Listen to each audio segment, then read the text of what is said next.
Think of some of your favorite characters in books, movies, games, shows. What makes them stand out to you?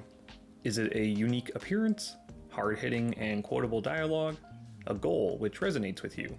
All of the above. Creating memorable characters is one of the most difficult tasks facing a writer in any medium. Not only do you have to build a sustained arc that engages readers, viewers, players, etc., but you also have to introduce the character in such a way that the consumer wants to continue seeing or hearing about that character. There is no single nor right way to do this, as how you introduce a character will be partially determined by the genre and medium in which you are working. A character in a book requires enough description for readers to create an image in their minds, whereas a character can be definitively presented in a visual medium. Of course, the memorability of a character extends past appearance to presence. Presence does not necessarily mean being on screen, though.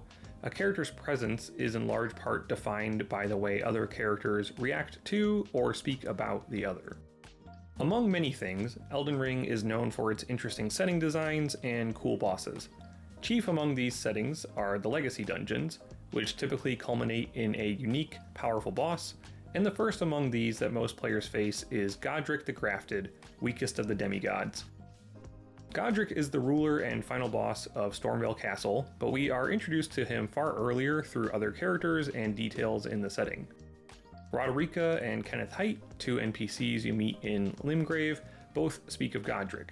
The former tells of the horrors of grafting, while the latter speaks of Godrick's cowardice and inadequacy as a ruler. Stormveil Castle is a gray, gloomy, decaying place.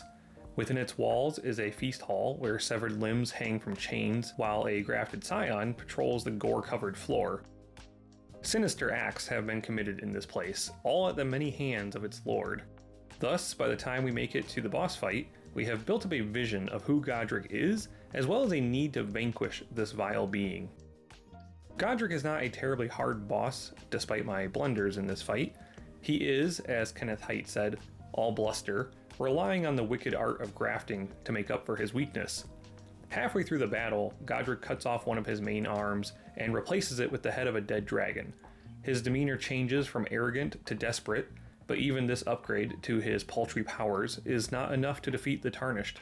After the fight, you can find Gostok, the castle gatekeeper, stomping on Godrick's head and chest, the only things that remain of the former lord.